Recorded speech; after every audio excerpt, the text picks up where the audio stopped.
ठीक है गाइस, ये पार्ट 2 है यूनिट 2 का, हिस्ट्री, जो कि बीए के लिए हम लोग पढ़ रहे हैं, जिसमें हम ग्लोरियस रेवोल्यूशन और इंडस्ट्रियल रेवोल्यूशन कवर कवर करेंगे। अब एक बार एक क्विक रिवीजन कर लेते हैं। रिवीजन में हम एक ग्लोरियस ग्लोरियस रेवोल्यूशन के बारे में पढ़ रहे हैं। रेवोल्यूशन मतलब क्रांति, और ग्लोरियस नाम इसलिए रखा गया क्योंकि ये ब्लडलेस क्रांति थी। इसमें एक राजा थे इंग्लैंड के, जेम्स सेकंड, और ये रेवोल्यूशन 1688 में हुआ था। ये जेम्स सेकंड कैथोलिक चर्च को सपोर्ट करते थे, एक मोनार्क थे। तो इनका विद्रोह एंग्लिकन चर्चेज ने करना शुरू कर दिया। इन्हीं के राज्य में विक्स और टॉरस नाम के दो पॉलिटिकल लीडर्स थे जो कि इनके अपोजिशन में थे। और उसी वक्त इनका बेटा हो जाता है जेम्स फ्रांसिस एडवर्ड नाम से। तो लोगों के अंदर ये भावना आ जाती है कि राजा का बेटा राजा ही बनेगा और ये कैथोलिक चर्च की सत्ता चलती ही रहेगी। उसी वक्त के फिलोसफर जॉन लॉक आते हैं, और जॉन लॉक इनकी दो ट्रीटिस की निंदा करते हैं, जिसकी वजह से पूरा एक नेगेटिव माहौल बढ़िया तरीके से तैयार हो जाता है।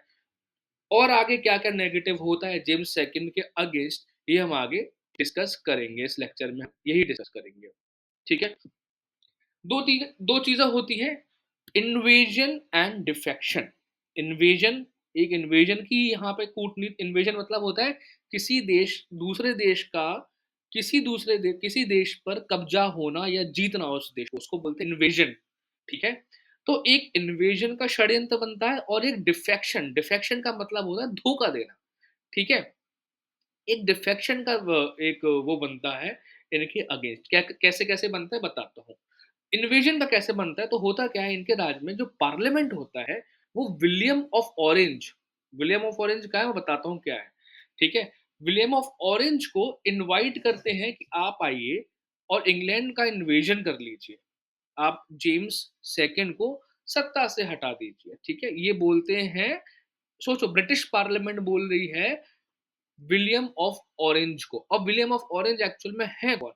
ये इनकी जो वाइफ है, इनकी वाइफ है मैरी नाम से। विलियम ऑफ ऑरेंज की वाइफ है मैरी नाम से, और जो मैरी है ये एक्चुअल में डॉटर होती है जेम्स की डॉटर होती है। ठीक है। तो थोड़ा सा आप यहाँ पे नोट कर लो इन चीजों को कि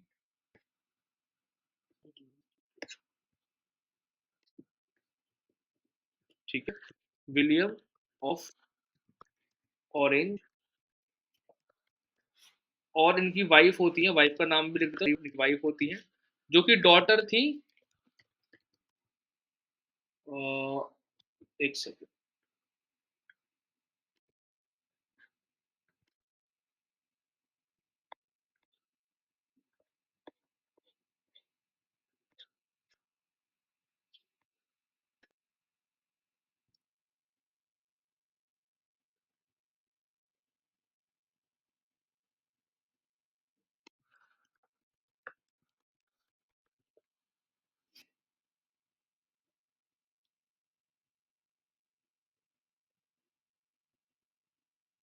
ठीक है,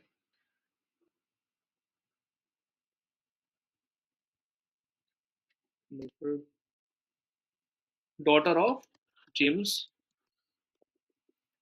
सेकंड। ठीक है। तो जेम्स सेकंड की डॉटर थी, तो एक तरीके से विलियम इनके दामाद हो गए। विलियम ऑफ ऑरेंज दामाद हो गए। विलियम ऑरेंज को पार्लियामेंट ने बुलाया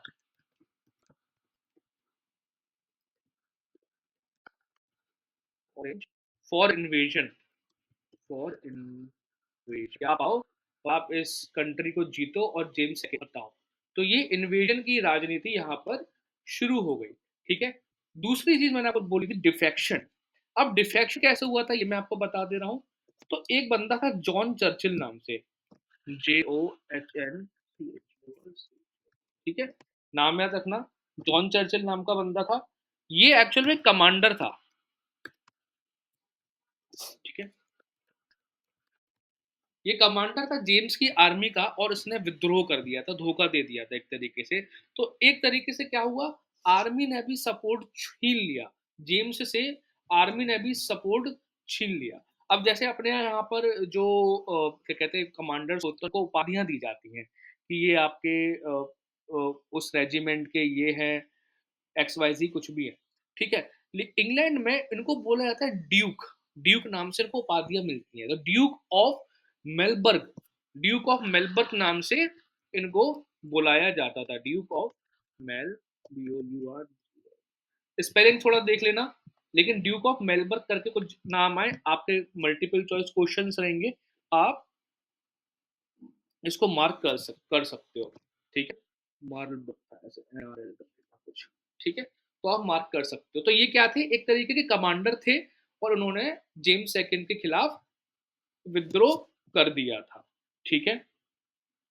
होता क्या है, अब पूरा का पूरा माहौल बन चुका है, पूरा माहौल बन चुका है। कैसे कैसे माहौल माहौल बन चुका है, सिंपल सा, आपका लोग खिलाफ हो गए हैं, पार्लियामेंट बोल रहा है दूसरे देश से इन्वेजन कर लो, आपका आर्मी के कमांडर आपको धोखा दे रहे हैं।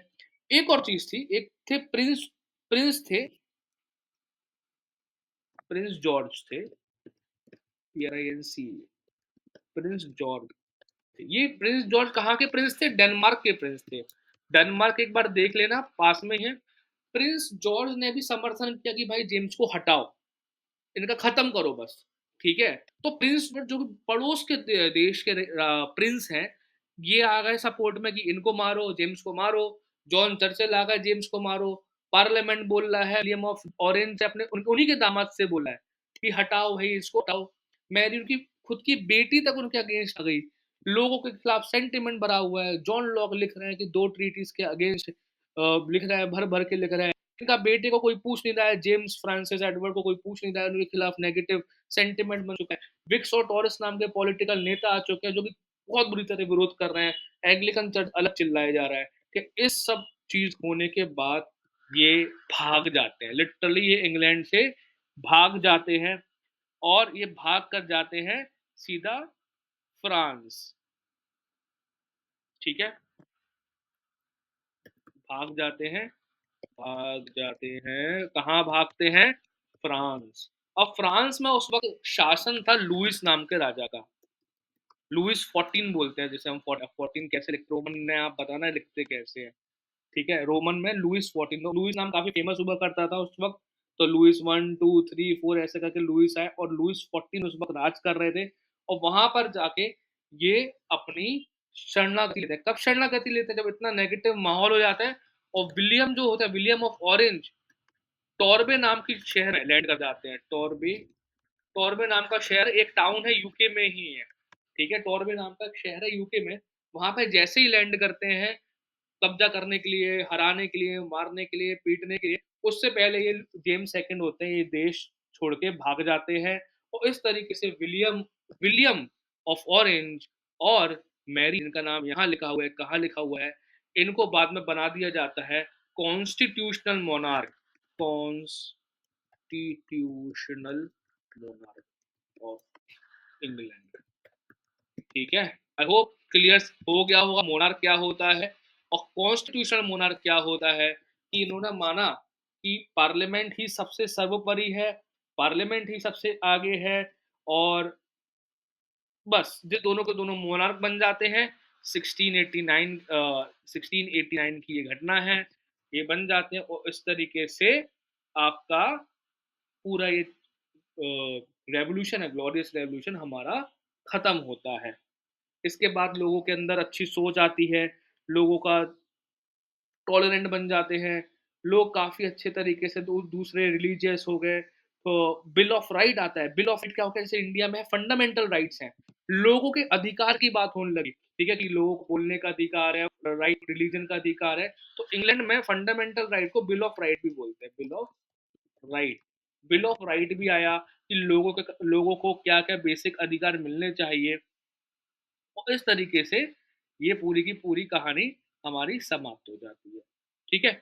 आई होप ये सारा कुछ क्लियर है, और इसमें कोई भी डाउट हो तो आप कमेंट करिए और मुझे बताइए। अब हम नेक्स्ट लेक्चर में इंडस्ट्रियल गैस पढ़ेंगे।